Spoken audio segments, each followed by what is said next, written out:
ನಮಸ್ಕಾರ ಸ್ನೇಹಿತರೆ, Kannada jobs corner YouTube ಚಾನೆಲ್ಗೆ ಎಲ್ಲರಿಗೂ ಸ್ವಾಗತ. ಭಾರತ್ ಎಲೆಕ್ಟ್ರಾನಿಕ್ಸ್ ಲಿಮಿಟೆಡ್ ನಲ್ಲಿ ವಿವಿಧ ಹುದ್ದೆಗಳ ಒಂದು ನೇಮಕಾತಿಗೆ ಸಂಬಂಧಪಟ್ಟಂತೆ ಆನ್ಲೈನ್ ಮೂಲಕ ಅರ್ಜಿಯನ್ನ ಆಹ್ವಾನಿಸಲಾಗಿರುವಂತದ್ದು. ಇನ್ನು ಯಾವ್ಯಾವ ಹುದ್ದೆಗಳಿವೆ, ಎಷ್ಟೆಷ್ಟು ಹುದ್ದೆಗಳು ಖಾಲಿ ಇರುವಂತದ್ದು, ಏಜ್ ಲಿಮಿಟ್, ಎಜುಕೇಶನಲ್ ಕ್ವಾಲಿಫಿಕೇಶನ್ ಹಾಗೂ ಸೆಲೆಕ್ಷನ್ ಪ್ರೊಸೀಜರ್ ಬಗ್ಗೆ ಈ ಒಂದು ವಿಡಿಯೋದಲ್ಲಿ ಮುಂದೆ ನೋಡ್ತಾ ಹೋಗೋಣ. ನಮ್ಮ ಚಾನೆಲ್ ಅನ್ನ ಯಾರಾದ್ರೂ ಹೊಸದಾಗಿ ನೋಡ್ತಾ ಇದ್ರೆ ಸಬ್ಸ್ಕ್ರೈಬ್ ಮಾಡಿ ಹಾಗೂ ಪಕ್ಕದಲ್ಲೇ ಇರುವಂತಹ ಬೆಲ್ ಬಟನ್ ಅನ್ನು ಕ್ಲಿಕ್ ಮಾಡಿ. ಇನ್ನು ಈ ಎಲ್ಲ ಹುದ್ದೆಗಳಿಗೆ ಆನ್ಲೈನ್ ಮೂಲಕ ಅರ್ಜಿ ಸಲ್ಲಿಸಲು ಪ್ರಾರಂಭ ದಿನಾಂಕವನ್ನು ನೋಡೋದಾದ್ರೆ ಏಪ್ರಿಲ್ 15 ಅಭ್ಯರ್ಥಿಗಳಿಗೆ ಆನ್ಲೈನ್ ಮೂಲಕ ಅರ್ಜಿ ಸಲ್ಲಿಸಲು ಪ್ರಾರಂಭ ದಿನಾಂಕವಾಗಿರುವಂತದ್ದು. ಇನ್ನು ಕೊನೆಯ ದಿನಾಂಕವನ್ನು ನೋಡೋದಾದ್ರೆ ಏಪ್ರಿಲ್ 30 ಒಳಗೆ ಅಭ್ಯರ್ಥಿಗಳು ಅರ್ಜಿಯನ್ನು ಸಲ್ಲಿಸಬಹುದಾಗಿರುವಂತದ್ದು. ಇನ್ನು ಯಾವ್ಯಾವ ಹುದ್ದೆಗಳು ಖಾಲಿ ಇದೆ ಅಂತ ನೋಡ್ತಾ ಹೋಗೋದಾದ್ರೆ ಪ್ರಾಜೆಕ್ಟ್ ಎಂಜಿನಿಯರ್ ಮತ್ತು ಟ್ರೈನಿ ಎಂಜಿನಿಯರ್ ಹುದ್ದೆಗಳ ಒಂದು ನೇಮಕಾತಿಗೆ ಸಂಬಂಧಪಟ್ಟಂತೆ ಆನ್ಲೈನ್ ಮೂಲಕ ಅರ್ಜಿಯನ್ನು ಆಹ್ವಾನಿಸಲಾಗಿರುವಂತದ್ದು. ಇನ್ನು ಈ ಎಲ್ಲ ಹುದ್ದೆಗಳು ಕಾಂಟ್ರಾಕ್ಟ್ ಬೇಸಿಸ್ ಹುದ್ದೆಗಳಾಗಿರುವಂತದ್ದು. Unmanned system SBU Bengaluru unit ನಲ್ಲಿ ಈ ಎಲ್ಲ ಹುದ್ದೆಗಳು ಖಾಲಿ ಇರುವಂತದ್ದು. ಇನ್ನು ಎಷ್ಟೆಷ್ಟು ಹುದ್ದೆಗಳು ಖಾಲಿ ಇದೆ ಅಂತ ನೋಡ್ತಾ ಹೋಗೋದಾದ್ರೆ ಪ್ರಾಜೆಕ್ಟ್ ಎಂಜಿನಿಯರ್ ಗ್ರೇಡ್ 1 ಈ ಒಂದು ಹುದ್ದೆಗಳಿಗೆ ನೋಡ್ತಾ ಹೋಗೋದಾದ್ರೆ ಜಾಬ್ ಕೋಡ್ ನೋಡೋದಾದ್ರೆ USPE 01 ಈ ಒಂದು ಹುದ್ದೆಯ ಜಾಬ್ ಕೋಡ್ ಆಗಿರುವಂತದ್ದು. ಗರಿಷ್ಠ 32 ವಯಸ್ಸಿನ ಎಲ್ಲಾ ಅಭ್ಯರ್ಥಿಗಳು ಅರ್ಜಿಯನ್ನು ಸಲ್ಲಿಸಬಹುದು. ಇನ್ನು ಇಲೆಕ್ಟ್ರಾನಿಕ್ಸ್ ಈ ಒಂದು ಸ್ಟ್ರೀಮ್ ನಲ್ಲಿ ಒಟ್ಟು 2 ಹುದ್ದೆ ಖಾಲಿ ಇರುವಂತದ್ದು.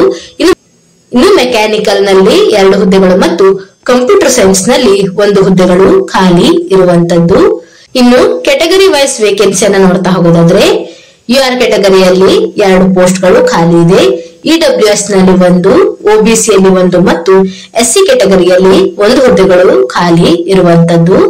ಇನ್ನು ಕನಿಷ್ಠ 2 ವರ್ಷಗಳ ಒಂದು ಪೋಸ್ಟ್ ಕ್ವಾಲಿಫಿಕೇಶನ್ ಎಕ್ಸ್ಪೀರಿಯನ್ಸ್ ಅನ್ನು ಸಹ ಹೊಂದಿರಬೇಕಾಗಿರುತ್ತದೆ. ಇನ್ನು ಸ್ಯಾಲರಿಯನ್ನ ನೋಡ್ತಾ ಹೋಗೋದಾದ್ರೆ ಆಯ್ಕೆಯಾದಂತಹ ಅಭ್ಯರ್ಥಿಗಳಿಗೆ ಮೊದಲನೇ ವರ್ಷದಲ್ಲಿ 40,000 ರೂಪಾಯಿ ಸ್ಯಾಲರಿಯನ್ನು ನೀಡಲಾಗುವಂತದ್ದು. ಇನ್ನು 2ನೇ ವರ್ಷದಲ್ಲಿ 45,000 ಮತ್ತು 3ನೇ ವರ್ಷದಲ್ಲಿ 50,000 ರೂಪಾಯಿ ಸ್ಯಾಲರಿಯನ್ನ ನೀಡಲಾಗುವಂತದ್ದು. ಇನ್ನು ಜಾಬ್ ಲೊಕೇಶನ್ ಅನ್ನ ನೋಡೋದಾದ್ರೆ ಈ ಹುದ್ದೆಗಳಿಗೆ ಆಯ್ಕೆಯಾದಂತಹ ಅಭ್ಯರ್ಥಿಗಳಿಗೆ ಏರೋಸ್ಪೇಸ್ ಡಿಫೆನ್ಸ್ ಎಸ್ಟಾಬ್ಲಿಷ್ಮೆಂಟ್ ಬೆಂಗಳೂರಿನಲ್ಲಿ ಒಂದು ಜಾಬ್ ಅನ್ನ ನೀಡಲಾಗುವಂತದ್ದು. ಇನ್ನು ಟ್ರೈನಿ ಎಂಜಿನಿಯರ್ ಗ್ರೇಡ್ 1 ಈ ಒಂದು ಹುದ್ದೆಗಳಿಗೆ ನೋಡ್ತಾ ಹೋಗೋದಾದ್ರೆ USTE 01 ಜಾಬ್ ಕೋಡ್ ಆಗಿರುವಂತದ್ದು. ಗರಿಷ್ಠ 28 ವಯಸ್ಸಿನ ಎಲ್ಲಾ ಅಭ್ಯರ್ಥಿಗಳು ಅರ್ಜಿಯನ್ನು ಸಲ್ಲಿಸಬಹುದು. ಇನ್ನು ಏರೋನಾಟಿಕಲ್ ಅಥವಾ ಏರೋಸ್ಪೇಸ್ ನಲ್ಲಿ ಒಟ್ಟು 2 ಹುದ್ದೆಗಳು ಖಾಲಿ ಇದೆ. ಇನ್ನು ಕೆಟಗರಿ ವೈಸ್ ನೋಡ್ತಾ ಹೋಗೋದಾದ್ರೆ OBC ಕೆಟಗರಿಯಲ್ಲಿ 1 ಮತ್ತು SC ಕೆಟಗರಿಯಲ್ಲಿ 1 ಹುದ್ದೆಗಳು ಖಾಲಿ ಇರುವಂತದ್ದು. ಇನ್ನು ಸ್ಯಾಲರಿ ಬಗ್ಗೆ ನೋಡ್ತಾ ಹೋಗೋದಾದ್ರೆ ಆಯ್ಕೆಯಾದ ಅಭ್ಯರ್ಥಿಗಳಿಗೆ ಮೊದಲನೇ ವರ್ಷದಲ್ಲಿ 30,000 ರೂಪಾಯಿ ಸ್ಯಾಲರಿಯನ್ನು ನೀಡಲಾಗುತ್ತದೆ ಮತ್ತು 2ನೇ ವರ್ಷದಲ್ಲಿ 35,000 ರೂಪಾಯಿ ಸ್ಯಾಲರಿಯನ್ನು ನೀಡಲಾಗುವಂತದ್ದು. ಇನ್ನು ಜಾಬ್ ಲೊಕೇಶನ್ ಬಗ್ಗೆ ನೋಡೋದಾದ್ರೆ ಆಯ್ಕೆಯಾದಂತಹ ಅಭ್ಯರ್ಥಿಗಳಿಗೆ BEL ಬೆಂಗಳೂರು ಕಾಂಪ್ಲೆಕ್ಸ್ ನಲ್ಲಿ ಒಂದು ಪೋಸ್ಟಿಂಗ್ ಅನ್ನ ನೀಡಲಾಗುವಂತದ್ದು. ಇನ್ನು ಏಜ್ ರಿಲ್ಯಾಕ್ಸೇಷನ್ ಬಗ್ಗೆ ನೋಡ್ತಾ ಹೋಗೋದಾದ್ರೆ OBC ನಾನ್ ಕ್ರೀಮಿ ಲೇಯರ್ ಅಭ್ಯರ್ಥಿಗಳಿಗೆ 3 ವರ್ಷಗಳವರೆಗೆ ಏಜ್ ರಿಲ್ಯಾಕ್ಸೇಷನ್ ಇರುವಂತದ್ದು. SC ST ಕೆಟಗರಿ ಅಭ್ಯರ್ಥಿಗಳಿಗೆ 5 ವರ್ಷಗಳವರೆಗೆ ಏಜ್ ರಿಲ್ಯಾಕ್ಸೇಷನ್ ಅನ್ನ ನೀಡಲಾಗಿದೆ ಮತ್ತು ಫಿಸಿಕಲ್ ಹ್ಯಾಂಡಿಕ್ಯಾಪ್ ಇರುವಂತಹ ಅಭ್ಯರ್ಥಿಗಳಿಗೆ 10 ವರ್ಷಗಳವರೆಗೆ ಒಂದು ಏಜ್ ರಿಲ್ಯಾಕ್ಸೇಷನ್ ಅನ್ನ ನೀಡಲಾಗಿರುವಂತದ್ದು. ಇನ್ನು ವೇತನ ಶ್ರೇಣಿಯನ್ನ ನೋಡ್ತಾ ಹೋಗೋದಾದ್ರೆ ಪ್ರಾಜೆಕ್ಟ್ ಎಂಜಿನಿಯರ್ ಈ ಒಂದು ಹುದ್ದೆಯು ಕಾಂಟ್ರಾಕ್ಟ್ ಬೇಸಿಸ್ ಹುದ್ದೆಯಾಗಿರುವಂತದ್ದು ಮತ್ತು 3 ವರ್ಷಗಳವರೆಗೆ ಹುದ್ದೆಯ ಅವಧಿ ಇರುವಂತದ್ದು. ಇನ್ನು ನಮ್ಮ ಪರ್ಫಾರ್ಮೆನ್ಸಿನ ಆಧಾರದ ಮೇಲೆ ಇನ್ನೂ 1 ವರ್ಷ ಹೆಚ್ಚಿನ ಅವಧಿಗೆ ಅಂದರೆ 4 ವರ್ಷಗಳವರೆಗೆ ಒಂದು ಹುದ್ದೆಯನ್ನ ಎಕ್ಸ್ಟೆಂಡ್ ಮಾಡಲಾಗುತ್ತದೆ. ಇನ್ನು ಆಯ್ಕೆಯಾದಂತಹ ಅಭ್ಯರ್ಥಿಗಳಿಗೆ ಮೊದಲನೇ ವರ್ಷದಲ್ಲಿ ಪರ್ ಮಂತ್ 40,000 ಸ್ಯಾಲರಿಯನ್ನು ನೀಡಲಾಗುವಂತದ್ದು. ಇನ್ನು 2ನೇ ವರ್ಷದಲ್ಲಿ ಪರ್ ಮಂತ್ 45,000 ಮತ್ತು 3ನೇ ವರ್ಷದಲ್ಲಿ 50,000 ಹಾಗೂ 4ನೇ ವರ್ಷದಲ್ಲಿ ಪರ್ ಮಂತ್ 55,000 ಸ್ಯಾಲರಿಯನ್ನ ನೀಡಲಾಗುವಂತದ್ದು. ಇನ್ನು ಟ್ರೈನಿ ಎಂಜಿನಿಯರ್ ಈ ಒಂದು ಹುದ್ದೆಗೆ ನೋಡೋದಾದ್ರೆ ಈ ಒಂದು ಹುದ್ದೆಯ ಅವಧಿಯು 2 ವರ್ಷಗಳವರೆಗೆ ಇರುವಂತದ್ದು. ಇನ್ನು ನಮ್ಮ ಪರ್ಫಾರ್ಮೆನ್ಸಿನ ಆಧಾರದ ಮೇಲೆ ಇನ್ನೂ 1 ವರ್ಷ ಹೆಚ್ಚಿನ ಅವಧಿಗೆ ಅಂದರೆ 3 ವರ್ಷಗಳವರೆಗೆ ಹುದ್ದೆಯನ್ನ ಎಕ್ಸ್ಟೆಂಡ್ ಮಾಡಲಾಗುತ್ತದೆ. ಇನ್ನು ಈ ಒಂದು ಹುದ್ದೆಗಳಿಗೆ ಆಯ್ಕೆಯಾದಂತಹ ಅಭ್ಯರ್ಥಿಗಳಿಗೆ ಮೊದಲನೇ ವರ್ಷದಲ್ಲಿ ಪರ್ ಮಂತ್ 30,000 ಸ್ಯಾಲರಿಯನ್ನು ನೀಡಲಾಗುತ್ತದೆ ಮತ್ತು 2ನೇ ವರ್ಷದಲ್ಲಿ 35 ಹಾಗೂ 3ನೇ ವರ್ಷದಲ್ಲಿ 40,000 ಅನ್ನ ಸ್ಯಾಲರಿಯನ್ನ ನೀಡಲಾಗುವಂತದ್ದು. ಇದರ ಜೊತೆಗೆ ಇನ್ನಿತರ ಅಲೋವೆನ್ಸಸ್ ಸಹ ಇರುವಂತದ್ದು. ಇದರ ಬಗ್ಗೆ ಸಹ ನೋಟಿಫಿಕೇಶನ್ ಅಲ್ಲಿ ಡೀಟೇಲ್ ಆದ ಒಂದು ಮಾಹಿತಿಯನ್ನು ನೀಡಿರುವಂತದ್ದು. ಇನ್ನು ಪ್ರಾಜೆಕ್ಟ್ ಎಂಜಿನಿಯರ್ ಗ್ರೇಡ್ 1 ಈ ಒಂದು ಹುದ್ದೆಗಳಿಗೆ 4 ವರ್ಷಗಳ ಅವಧಿಯವರೆಗೆ ಪ್ರತಿ ವರ್ಷ ಬೋನಸ್ ಅನ್ನು ಸಹ ನೀಡಲಾಗುವಂತದ್ದು. ಪ್ರತಿ ವರ್ಷ 25,000 ಅನ್ನ ಬೋನಸ್ ಅನ್ನ ನೀಡಲಾಗುವಂತದ್ದು.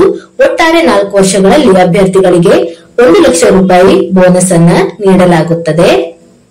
ಇನ್ನು ಹುದ್ದೆಗಳಿಗೆ ಸಂಬಂಧಪಟ್ಟಂತೆ ಜಾಬ್ ಪ್ರೊಫೈಲ್ ಬಗ್ಗೆ ಸಹ ಮಾಹಿತಿಯನ್ನ ಡೀಟೇಲ್ ಆಗಿ ನೋಟಿಫಿಕೇಶನ್ ನಲ್ಲಿ ನೀಡಿರುವಂತದ್ದು. ಎಲ್ಲವನ್ನು ಸಹ ಒಂದು ಬಾರಿ ಚೆಕ್ ಮಾಡಿ. ಇನ್ನು ಎಜುಕೇಶನಲ್ ಕ್ವಾಲಿಫಿಕೇಶನ್ ಬಗ್ಗೆ ನೋಡ್ತಾ ಹೋಗೋದಾದ್ರೆ ಪ್ರಾಜೆಕ್ಟ್ ಅಥವಾ ಟ್ರೇನಿ ಎಂಜಿನಿಯರ್ ಈ ಒಂದು ಹುದ್ದೆಗಳಿಗೆ ನೋಡೋದಾದ್ರೆ ಬಿಇ, ಬಿಟೆಕ್, ಬಿಎಸ್ಸಿ ಎಂಜಿನಿಯರಿಂಗ್ ಆದಂತಹ ಅಭ್ಯರ್ಥಿಗಳು ಈ ಒಂದು ಹುದ್ದೆಗಳಿಗೆ ಅರ್ಜಿಯನ್ನು ಸಲ್ಲಿಸಬಹುದು.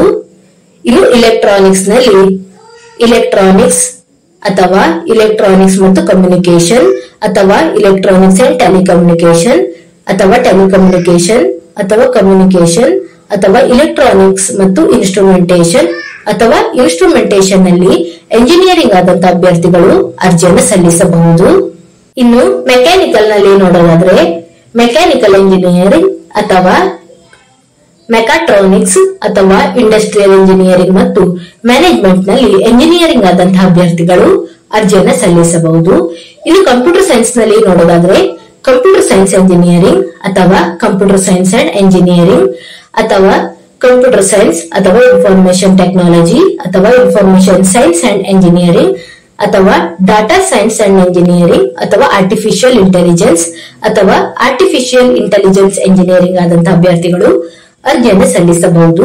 ಇನ್ನು ಏರೋನಾಟಿಕಲ್ ಈ ಒಂದು ವಿಭಾಗಕ್ಕೆ ನೋಡೋದಾದ್ರೆ ಏರೋನಾಟಿಕಲ್ ಎಂಜಿನಿಯರಿಂಗ್ ಅಥವಾ ಏರೋಸ್ಪೇಸ್ ಎಂಜಿನಿಯರಿಂಗ್ ಆದಂತಹ ಅಭ್ಯರ್ಥಿಗಳು ಸಹ ಅರ್ಜಿಯನ್ನ ಸಲ್ಲಿಸಬಹುದಾಗಿರುತ್ತದೆ.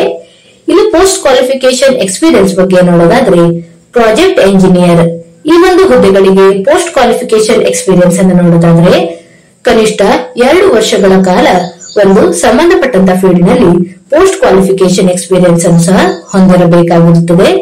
Teaching, academic, apprenticeship, internship, training, industrial experience, banking and financial institutions, non profit organisation and internship placement ಹೀಗೆ ಈ ಒಂದು ಫೀಲ್ಡ್ ನಲ್ಲಿ ಎಕ್ಸ್ಪೀರಿಯನ್ಸ್ ಅನ್ನು ಕನಿಷ್ಠ 2 ವರ್ಷಗಳ ಕಾಲ ಪೋಸ್ಟ್ ಕ್ವಾಲಿಫಿಕೇಶನ್ ಎಕ್ಸ್ಪೀರಿಯನ್ಸ್ ಅನ್ನು ಹೊಂದಿರುವವರು ಅರ್ಜಿಯನ್ನ ಸಲ್ಲಿಸಬಹುದಾಗಿರುವಂತದ್ದು.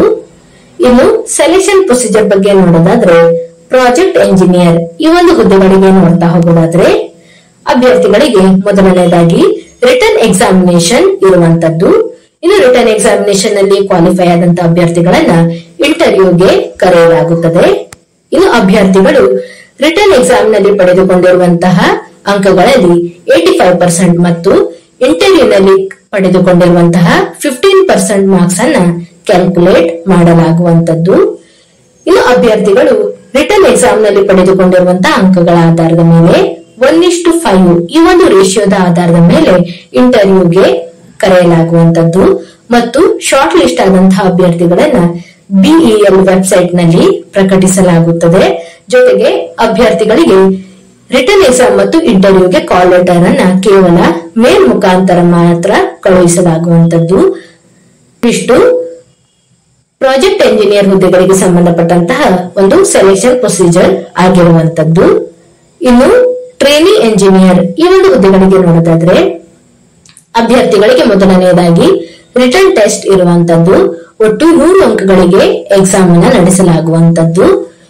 ಇನ್ನು ರಿಟರ್ನ್ ಎಕ್ಸಾಮ್ ನಲ್ಲಿ ಶಾರ್ಟ್ ಲಿಸ್ಟ್ ಆದಂತಹ ಅಭ್ಯರ್ಥಿಗಳನ್ನ ಫೈನಲ್ ಸೆಲೆಕ್ಷನ್ ಮಾಡಲಾಗುತ್ತದೆ ಮತ್ತು ಆಯ್ಕೆಯಾದಂತಹ ಅಭ್ಯರ್ಥಿಗಳನ್ನ ಒಂದು ಬಿಇಎಲ್ ವೆಬ್ಸೈಟ್ ನಲ್ಲಿ ಪ್ರಕಟಿಸಲಾಗುತ್ತದೆ. ಇನ್ನು ಅಭ್ಯರ್ಥಿಗಳಿಗೆ ರಿಟರ್ನ್ ಎಕ್ಸಾಮ್ಗೆ ಕಾಲ್ ಲೆಟರ್ಸ್ ಅನ್ನ ಕೇವಲ ಮೇಲ್ ಮುಖಾಂತರ ಕಳುಹಿಸಲಾಗುವಂತದ್ದು. ಇನ್ನು ಅಭ್ಯರ್ಥಿಗಳು ಅರ್ಜಿ ಸಲ್ಲಿಸುವಂತಹ ವಿಧಾನದ ಬಗ್ಗೆ ನೋಡೋದಾದ್ರೆ, ಅಭ್ಯರ್ಥಿಗಳು ಆಫ್ಲೈನ್ ಮೂಲಕ ಅಂದರೆ ಪೋಸ್ಟಲ್ ಮುಖಾಂತರ ಅರ್ಜಿಯನ್ನ ಕಳುಹಿಸಬೇಕಾಗಿರುವಂತದ್ದು. ಅಭ್ಯರ್ಥಿಗಳು ಮೊದಲನೆಯದಾಗಿ ಸಂಬಂಧಪಟ್ಟಂತಹ ವೆಬ್ಸೈಟ್ ನಿಂದ ಅಪ್ಲಿಕೇಶನ್ ಫಾರ್ಮ್ ಅನ್ನ ಡೌನ್ಲೋಡ್ ಮಾಡಿಕೊಂಡು ಅಪ್ಲಿಕೇಶನ್ ಫಾರ್ಮ್ ಅನ್ನ ಫಿಲ್ ಅಪ್ ಮಾಡಿ ಅದರಲ್ಲಿ ಸಂಬಂಧಪಟ್ಟಂತಹ ಎಲ್ಲಾ ಡಾಕ್ಯುಮೆಂಟ್ ಗಳನ್ನ ಲಗತ್ತಿಸಿ ಪೋಸ್ಟಲ್ ಮುಖಾಂತರ ಕಳುಹಿಸಬೇಕು. ಅಂದರೆ ನಮ್ಮ ಎಜುಕೇಶನಲ್ ಡಾಕ್ಯುಮೆಂಟ್ಸ್ ಗಳು, SSLC, PUC ಹಾಗೂ ಎಂಜಿನಿಯರಿಂಗ್ ಗೆ ಸಂಬಂಧಪಟ್ಟಂತಹ ಡಾಕ್ಯುಮೆಂಟ್ಸ್ ಗಳು, ಕ್ಯಾಟಗರಿ ಸರ್ಟಿಫಿಕೇಟ್ ಗಳು, ಅಡ್ರೆಸ್ ಪ್ರೂಫ್ ಗೆ ಸಂಬಂಧಪಟ್ಟಂತಹ ಸರ್ಟಿಫಿಕೇಟ್ ಗಳು ಮತ್ತು ಎಕ್ಸ್ಪೀರಿಯನ್ಸ್ ಗೆ ಸಂಬಂಧಪಟ್ಟಂತಹ ಎಲ್ಲಾ ಡಾಕ್ಯುಮೆಂಟ್ ಗಳನ್ನ ಲಗತ್ತಿಸಿ ಪೋಸ್ಟಲ್ ಮುಖಾಂತರ ಕಳುಹಿಸಬೇಕಾಗಿರುತ್ತದೆ. ಇದು ಅಭ್ಯರ್ಥಿಗಳಿಗೆ ಪೋಸ್ಟಲ್ ಮುಖಾಂತರ ಕಳುಹಿಸುವಂತಹ ವಿಧಾನದ ಬಗ್ಗೆ ಸಹ ಮಾಹಿತಿಯನ್ನು ನೀಡಿರುವಂತದ್ದು. ಅಭ್ಯರ್ಥಿಗಳು A4 ಸೈಜಿನ ಎನ್ವೆಲೋಪ್ ನಲ್ಲಿ ಒಂದು ಅಪ್ಲಿಕೇಶನ್ ಫಾರ್ಮ್ ಅನ್ನ ಕಳುಹಿಸಬೇಕಾಗಿರುವಂತದ್ದು ಮತ್ತು ಎನ್ವೆಲೋಪಿನ ಮೇಲ್ಭಾಗದಲ್ಲಿ application for the post of trainee engineer or project engineer unmanned system ಎಂದು ಮೆನ್ಷನ್ ಮಾಡಬೇಕಾಗಿರುವಂತದ್ದು. ಲಕೋಟೆಯ ಮೇಲ್ಭಾಗದಲ್ಲಿ ಇದನ್ನ ಮೆನ್ಷನ್ ಮಾಡಬೇಕು ಮತ್ತು ಅಭ್ಯರ್ಥಿಗಳು ಈ ಒಂದು ಅಡ್ರೆಸ್ಗೆ ಅಪ್ಲಿಕೇಶನ್ ಫಾರ್ಮ್ ಅನ್ನ ಕಳುಹಿಸಬೇಕಾಗಿರುವಂತದ್ದು. The deputy manager HR or SC and US SBU Bharat electronics limited, Jalahalli post, Bengaluru 560013. ಈ ಒಂದು ಅಡ್ರೆಸ್ಗೆ ಅಭ್ಯರ್ಥಿಗಳು ತಮ್ಮ ಅಪ್ಲಿಕೇಶನ್ ಫಾರ್ಮ್ ಅನ್ನ ಪೋಸ್ಟಲ್ ಮುಖಾಂತರ ಕಳುಹಿಸಬೇಕು ಮತ್ತು ಏಪ್ರಿಲ್ 30ರ ಒಳಗೆ ತಲುಪುವಂತೆ ಸ್ಪೀಡ್ ಪೋಸ್ಟ್ ಅಥವಾ ಆರ್ಡಿನರಿ ಪೋಸ್ಟ್ ಮುಖಾಂತರ ಅಪ್ಲಿಕೇಶನ್ ಫಾರ್ಮ್ ಅನ್ನ ಕಳುಹಿಸಬೇಕಾಗಿರುವಂತದ್ದು. ಇನ್ನು ಅಪ್ಲಿಕೇಶನ್ ಫೀಸ್ ಬಗ್ಗೆ ನೋಡೋದಾದ್ರೆ, ಪ್ರಾಜೆಕ್ಟ್ ಎಂಜಿನಿಯರ್ ಈ ಒಂದು ಹುದ್ದೆಗಳಿಗೆ 472 ರೂಪಾಯಿ ಅಪ್ಲಿಕೇಶನ್ ಫೀಸ್ ಇರುವಂತದ್ದು. ಇನ್ನು ಟ್ರೈನಿ ಎಂಜಿನಿಯರ್ ಹುದ್ದೆಗಳಿಗೆ 177 ರೂಪಾಯಿ ಅಪ್ಲಿಕೇಶನ್ ಫೀಸ್ ಇರುವಂತದ್ದು. ಇನ್ನು ಫಿಸಿಕಲ್ ಹ್ಯಾಂಡಿಕ್ಯಾಪ್ ಇರುವಂತಹ ಮತ್ತು SC ST ಅಭ್ಯರ್ಥಿಗಳಿಗೆ ಯಾವುದೇ ರೀತಿಯಾದಂತಹ ಅಪ್ಲಿಕೇಶನ್ ಫೀಸ್ ಇರೋದಿಲ್ಲ. ಇನ್ನು ಅಪ್ಲಿಕೇಶನ್ ಫೀಸ್ ಅನ್ನ ಪೇಮೆಂಟ್ ಮಾಡುವಂತಹ ವಿಧಾನವನ್ನು ನೋಡೋದಾದ್ರೆ, ಅಭ್ಯರ್ಥಿಗಳು ಆನ್ಲೈನ್ ಅಥವಾ ಆಫ್ಲೈನ್ ಮುಖಾಂತರ ಅಪ್ಲಿಕೇಶನ್ ಫೀಸ್ ಅನ್ನ ಪೇಮೆಂಟ್ ಮಾಡಬಹುದು. ಅಭ್ಯರ್ಥಿಗಳು ಆನ್ಲೈನ್ ಮೂಲಕ ಪೇಮೆಂಟ್ ಮಾಡಲು SBI ಪೋರ್ಟಲ್ ಮುಖಾಂತರ ಅಪ್ಲಿಕೇಶನ್ ಫೀಸ್ ಅನ್ನ ಆನ್ಲೈನ್ ಮೂಲಕ ಪೇಮೆಂಟ್ ಅನ್ನ ಮಾಡಬಹುದಾಗಿರುತ್ತದೆ. ಇಲ್ಲಿ ಅಭ್ಯರ್ಥಿಗಳು ಪೇಮೆಂಟ್ ಮಾಡಲು ವೆಬ್ಸೈಟ್ ಲಿಂಕ್ ಅನ್ನು ಸಹ ನೋಟಿಫಿಕೇಶನ್ ಅಲ್ಲಿ ಡೀಟೇಲ್ ಆಗಿ ನೀಡಿರುವಂತದ್ದು. ಅಭ್ಯರ್ಥಿಗಳು ಚಲನ್ ಅನ್ನ ಡೌನ್ಲೋಡ್ ಮಾಡಿಕೊಂಡು SBI ಬ್ರಾಂಚ್ ನಲ್ಲಿ ಪೇಮೆಂಟ್ ಅನ್ನ ಮಾಡಬೇಕಾಗಿರುವಂತದ್ದು. ಇದು ಆಫ್ಲೈನ್ ಮೂಲಕ ಒಂದು ಪೇಮೆಂಟ್ ಮಾಡುವಂತಹ ವಿಧಾನವಾಗಿರುತ್ತದೆ. ಹೀಗೆ ಅಭ್ಯರ್ಥಿಗಳು ಆನ್ಲೈನ್ ಅಥವಾ ಆಫ್ಲೈನ್ ಮೂಲಕ ಪೇಮೆಂಟ್ ಅನ್ನ ಮಾಡಬಹುದಾಗಿರುವಂತದ್ದು.